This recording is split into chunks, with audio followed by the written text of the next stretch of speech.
മെറീന ഏതോ ഒരു ഷൂട്ടിംഗ് ലൊക്കേഷനിൽ പോയിരുന്നപ്പം വേറൊരു സൂപ്പർ സ്റ്റാർ വന്നിട്ട് വണ്ടി ഡോറ് ഭയങ്കര ലൗഡായിട്ട് അവര് കൊട്ടി അടിച്ചു എന്നുള്ളത്. ആ ഇൻസിഡന്റ് എന്തായിരുന്നു? അത് ഫീമെയിൽ തന്നെയായിരുന്നു. ആണോ? അത് ഫീമെയിൽ ആർട്ടിസ്റ്റ് ആയിരുന്നു. സൂപ്പർ സ്റ്റാർ എന്ന് ഞാൻ കൺസിഡർ ചെയ്യാൻ എനിക്ക് അറിയില്ല. I can't call her super star. She just an upcoming star. അപ്പം അതും ഇതേപോലെ വളരെ ഫ്രണ്ട്ലി ആയിട്ട് ബിഹേവ് ചെയ്തുകൊണ്ടിരുന്ന ഒരു വ്യക്തിയാണ്. പക്ഷെ പെട്ടെന്ന് അങ്ങനെ ഒരു ബിഹേവിയർ ഉണ്ടായപ്പോ എനിക്കിതാ പ്രശ്നം, ഇതെന്തിനാ ഇങ്ങനെ ചെയ്യണമെന്നുള്ള സംഭവം ഉണ്ടാവുമല്ലോ. അപ്പൊ അത് മെറീനയ്ക്ക് അഗെയിൻസ്റ്റ് ആയിട്ട് തന്നെയായിരുന്നു ഡോർ അടച്ചത്, അതോ? ഞാൻ മാത്രമേ വണ്ടിയിൽ ഉണ്ടായിരുന്നു. അതെ അതെ. പക്ഷെ അന്ന് വണ്ടി ഓടിച്ചിരുന്ന ഡ്രൈവർ ചേട്ടന് പോലും അത് സങ്കടമായി. എന്നിട്ട് ആ പുള്ളി പറഞ്ഞു, എനിക്ക് ക്ലിയർ ആയിട്ടൊന്നും അറിയില്ല, അപ്പൊ അതൊന്നും പറയാമോ? എന്താ ഇൻസിഡന്റ്? ഞങ്ങള് ഒരു മൂവി ഒരുമിച്ച് വർക്ക് ചെയ്തതാണ്. അപ്പം ഒരു 100 മീറ്റേഴ്സ് അപ്പുറത്തേക്ക് ഷൂട്ടുള്ളൂ. വണ്ടിയിൽ പോകേണ്ട ആവശ്യമില്ല, നടന്നു പോകാനുള്ളതേ ഉള്ളൂ സത്യം പറഞ്ഞ്. അപ്പൊ ഞാൻ ആദ്യം മേക്കപ്പ് കഴിഞ്ഞ് റെഡി ആയപ്പം അതിന്റെ തലേ ദിവസം ഇതേപോലെ ഞാൻ ഫ്രണ്ടിൽ ഇരിക്കുന്ന സമയത്ത്, അതായത് ഡ്രൈവറുടെ സൈഡിലെ സീറ്റിൽ ഇരിക്കുന്ന സമയത്ത് ഷീ ഫെൽറ്റ് അപ്സെറ്റ്. അപ്പൊ എനിക്കത് മനസ്സിലായി. ഇപ്പൊ ചില ആളുകൾക്ക് ഉണ്ട് ഇങ്ങനെ അപ്സെറ്റ് ആവുന്ന ഒരു പരിപാടി. ഇതിനു മുമ്പ് എനിക്ക് എക്സ്പീരിയൻസ് ഉണ്ടായിട്ടുണ്ട്, which is from a male. അപ്പം ഈ കാര്യം എന്താ വെച്ചാൽ, ഞാനപ്പോ നെക്സ്റ്റ് ഡേ സെക്കൻഡ് ഡേ ഇങ്ങനെ 100 മീറ്റേഴ്സ് ഷൂട്ടുള്ള സ്ഥലത്ത് പോകാൻ വേണ്ടിയിട്ട് ഞാൻ ബാക്കിലിരുന്നു. Let she come and sit in front എന്നുള്ള രീതിയിൽ. അപ്പൊ ഫ്രണ്ടിൽ ആളിരുന്നില്ല. ഞാൻ ഇങ്ങനെ ഫോണിൽ കളിക്കും. അപ്പൊ നമുക്ക് ഒരാൾ ഡോർ തുറക്കുമ്പോൾ അറിയാൻ പറ്റില്ല. അപ്പൊ ആളുടെ ക്യാരവാന്റെ ഡോറിന്റെ ഫ്രണ്ടിലാണ് ഞാൻ എന്റെ ഒരു പൊസിഷൻ ഇരിക്കുന്നത്. ഞാൻ ഫോണിൽ കളിക്കുമ്പോൾ ആള് തുറന്ന് എന്നെ കണ്ട ഉടനെ ആള് വാതിലടച്ചു. അപ്പൊ എനിക്ക് മനസ്സിലായി. അപ്പൊ ഞാൻ വെച്ച്, ദൈവമേ, ഇന്നലെ ഫ്രണ്ടിലിരുന്നായിരുന്നല്ലോ പ്രശ്നം, ഇന്നിപ്പോ എന്താ പ്രശ്നം എന്ന്. അപ്പൊ അസിസ്റ്റന്റ് വന്നിട്ട് പറഞ്ഞു അടുത്ത വണ്ടി വിട്ടോളാൻ. അപ്പൊ ക്യാരവാനിലെ ചേട്ടൻ അപ്സെറ്റ് ആയി, ആൾക്ക് സങ്കടമായി.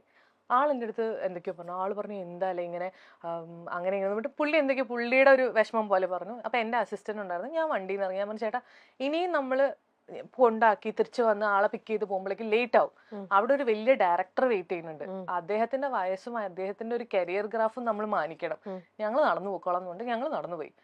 സാർ അവിടെ ഇരിക്കുകയായിരുന്നു. സാർ ഭയങ്കരമായിട്ട് അപ്സെറ്റ് ആയിട്ട് വെച്ച്, എന്ത് ചെയ്യായിരുന്നു നിങ്ങൾ ഇത്ര നേരം, അതിന് ഫുൾ ക്രൂ വെയിറ്റ് ചെയ്യുക.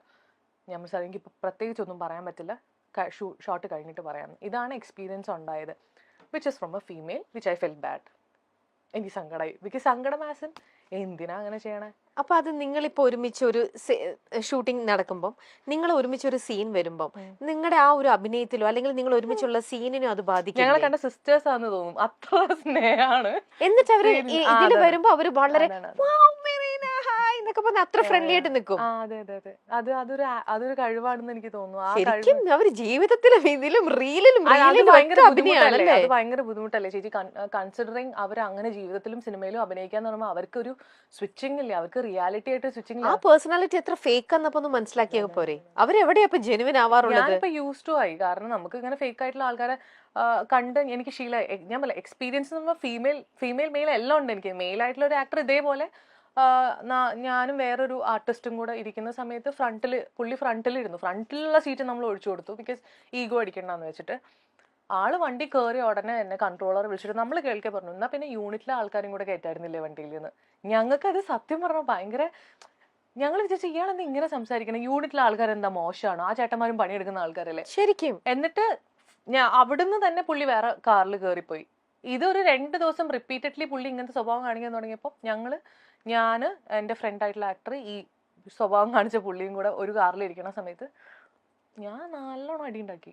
ഞാൻ പറഞ്ഞു എനിക്ക് അഡ്ജസ്റ്റ് ചെയ്യാൻ പറ്റുന്നില്ല, നിങ്ങൾ ആരാന്നാ വിചാരിച്ചത്. ഞാൻ നന്നായി അടി ഉണ്ടാക്കി.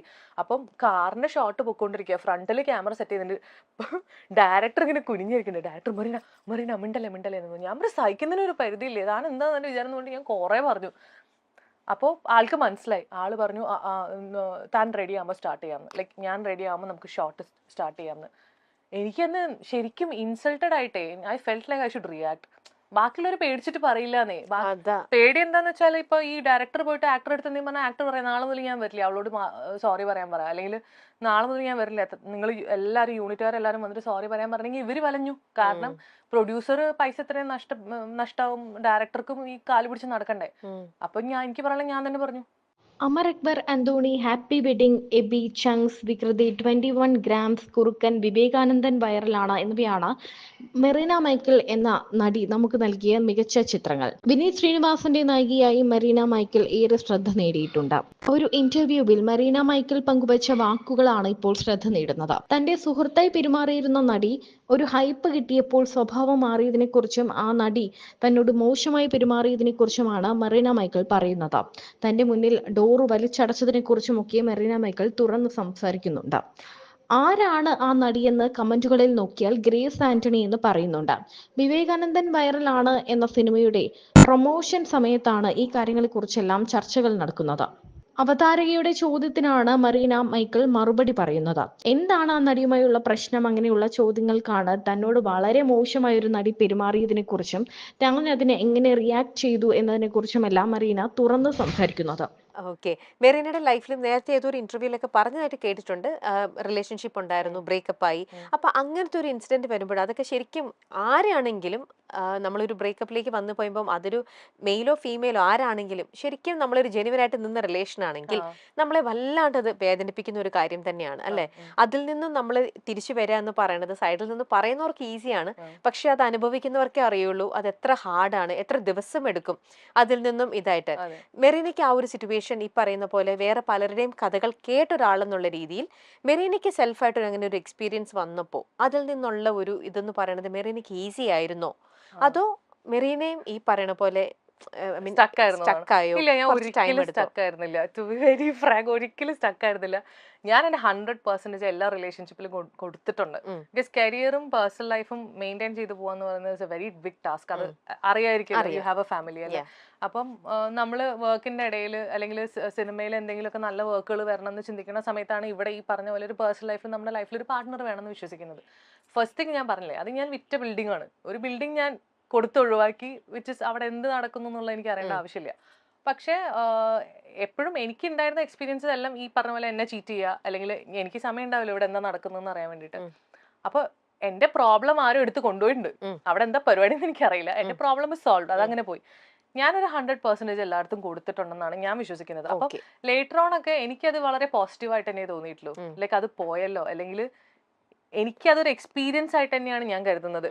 ബുദ്ധിമുട്ടുണ്ടാവും, കാരണം ഒരുപാട് കാലം നമ്മുടെ കൂടെ നടക്കുന്ന ഒരാൾ പെട്ടെന്ന് നമ്മുടെ ലൈഫിൽ നിന്ന് പോകുമ്പോൾ ചെറിയൊരു ബുദ്ധിമുട്ടുണ്ടാവും. കാരണം ഞാൻ പറഞ്ഞില്ലേ, അത്ര ഞാൻ അങ്ങനെ സർക്കിളിലേക്ക് ആൾക്കാരെ എടുക്കാറില്ല. ചെറിയൊരു ബുദ്ധിമുട്ടുണ്ടായിട്ടുണ്ടാവും, പക്ഷെ ഒരാഴ്ചയിൽ കൂടുതലൊന്നും അതും ഈ കരഞ്ഞു പിഴിഞ്ഞു നെവർ, അങ്ങനത്തെ ഒരു പരിപാടിയേ ഇല്ല. അത് വെരി സ്മൂത്ത് ആയിരുന്നു. ഞാൻ വളരെ ജെന്യൂൻ ആയിട്ട് പറയാണ്. എന്റെ കൂടെയുള്ള എല്ലാവർക്കും വെച്ചാൽ ഫ്രണ്ട്സിന് എല്ലാവർക്കും അറിയാം ഇങ്ങനെയാണെന്നുള്ളത്.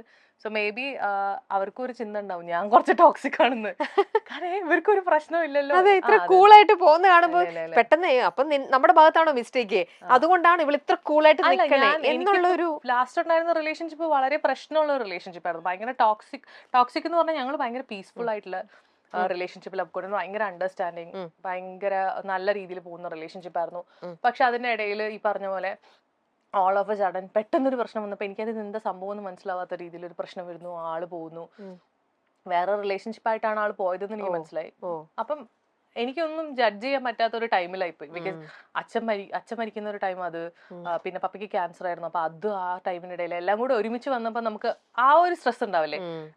പിന്നെ പപ്പയ്ക്ക് ഇവിടെ വയ്യാണ്ടിരിക്കുന്നതിനെക്കാട്ടി ഇമ്പോർട്ടന്റ് ആയിട്ടുള്ള ഒരു കാര്യം എന്റെ ലൈഫിലില്ല. ഇങ്ങനെ പോവേ വരെ എന്ത് വേണം ചെയ്യട്ടെ എന്നുള്ള രീതിയിലായിരുന്നു ഞാൻ അപ്പം. ബിക്കോസ് എന്റെ കംപ്ലീറ്റ് ഫോക്കസ് ഇവിടെ ഒരാൾ മരിക്കാൻ പോകുന്നു, അദ്ദേഹത്തിനെ എങ്ങനെ പ്രൊട്ടക്ട് ചെയ്യാം, എങ്ങനെ ടേക്ക് കെയർ ചെയ്യാന്നുള്ളത് മാത്രമായിരുന്നു എന്റെ ഫോക്കസ്. പക്ഷെ ആ ടൈം അതായതുകൊണ്ട് ഞാൻ രക്ഷപ്പെട്ടു. അല്ലെങ്കിൽ ഞാൻ രണ്ട് രീതിയിൽ ഡീൽ ചെയ്യേണ്ടി വന്നേനെ. ശരിക്കും ബാക്ക് ടു ആഫ്റ്റർ 2 years ആളുടെ എക്സ് എന്റെ നല്ല ബെസ്റ്റ് ഫ്രണ്ട്.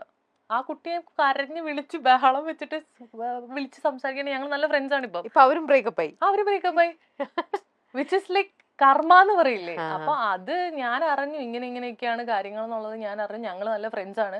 ഇപ്പൊ അദ്ദേഹത്തിന്റെ ഓരോ കാര്യങ്ങൾ പുള്ളിക്കാരി ട്രോള് പോലെ എന്നെ വിളിച്ചിട്ട് അല്ലെങ്കിൽ എനിക്ക് ഓഡിയോ വെച്ച് ഞങ്ങൾ ചിരിക്കുകയൊക്കെ ചെയ്യും. എനിക്ക് അവളുടെ പേര് പറയാൻ പറ്റില്ല, പക്ഷെ I really want to say but പറയാൻ പറ്റില്ല. പക്ഷെ അത് രസമാണ്. അപ്പൊ എനിക്ക് മനസ്സിലാവണം എന്താ വെച്ചാൽ നമ്മളിത് എന്തിനാ ഇതിന്റെ പുറകെ പോയെന്ന് തോന്നുമല്ലോ. അങ്ങനെ ഒരു ഫീലിംഗ് ഇപ്പൊ എനിക്കുണ്ട്. സോ കഴിഞ്ഞ ദിവസമാണ് മറീന മൈക്കൽ ഒരു കാർ സ്വന്തമാക്കിയത്. കോഴിക്കോട് തിരുവണ്ണൂർ സ്വദേശിയായ മറീന മൈക്കൽ കുരിശിങ്കൽ കോഴിക്കോട്ടെ ടാറ്റ മോട്ടോഴ്സ് ഡീലർഷിപ്പായ റോത്താന മോട്ടോഴ്സിൽ നിന്നാണ് തൂവെള്ള നിറമുള്ള ടാറ്റ നെക്സോൺ സ്വന്തമാക്കിയത്. ഏപ്രിൽ ടാറ്റ മോട്ടോഴ്സ് പുതുതായി അവതരിപ്പിച്ച XZ+ വേരിയന്റ് ആണ് എബി എന്ന സിനിമയിലൂടെ നായികയുമായി മാറിയ മറീന മൈക്കൽ കുരിശിങ്കൽ സ്വന്തമാക്കിയത്. 120 HP പവറും 170 Nm ടോർക്കും നിർമ്മിക്കുന്ന 1.2 ലിറ്റർ ടർബോ പെട്രോൾ എഞ്ചിനിലും 110 HP പവറും 260 Nm ടോർക്കും നിർമ്മിക്കുന്ന 1.5 ലിറ്റർ ഡീസൽ എഞ്ചിനിലും ടാറ്റ നെക്സോൺ ലഭ്യമാണ്. വലിയ പേരുകൊണ്ടും മികച്ച അഭിനയം കൊണ്ടും മലയാളത്തിൽ ആരാധകരെ നേടിയെടുത്ത താരമാണ് മറീന മൈക്കിൾ.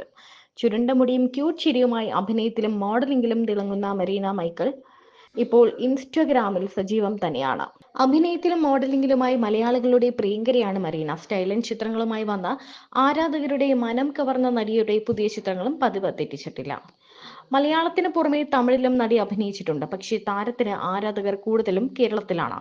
പൂർണ്ണമായും ഒരു മോളിവുഡ് താരമാണ് മറീന മൈക്കിൾ. ചെറുതും വലുതുമായി അനവധി സിനിമകൾ നടി മലയാളത്തിൽ ചെയ്തിട്ടുണ്ട്. വേഷങ്ങളുടെ വലിപ്പച്ചെറുപ്പം താരത്തെ ഒരു രീതിയിലും ബാധിക്കാറില്ല. ചെറിയ വേഷങ്ങൾ അനവധി ചെയ്തു വന്ന താരം മലയാളികളുടെ മനസ്സിൽ കയറുന്നത് ഹാപ്പി വെഡിങ് എന്ന സിനിമയിലൂടെയാണ്. ചിത്രത്തിലെ സോഫിയ നടിയുടെ മികച്ച വേഷമായിരുന്നു. വെറും കൊമേഴ്സ്യൽ വേഷങ്ങളും അഭിനയ പ്രാധാന്യവുമുള്ള വേഷങ്ങളും നടി ചെയ്യാറുണ്ട്. സിനിമയോടൊപ്പം ഷോർട്ട് ഫിലിമുകളിലും നടി സജീവമാണ്. മോഡലിംഗ് ചെയ്യുന്ന നടിയുടെ ചിത്രങ്ങളും വീഡിയോകളും വളരെ പെട്ടെന്നാണ് ഹിറ്റാകുന്നത്. കഴിഞ്ഞ വർഷം നടി മലയാളത്തിൽ നിരവധി ചിത്രങ്ങളും ചെയ്തിട്ടുണ്ട്.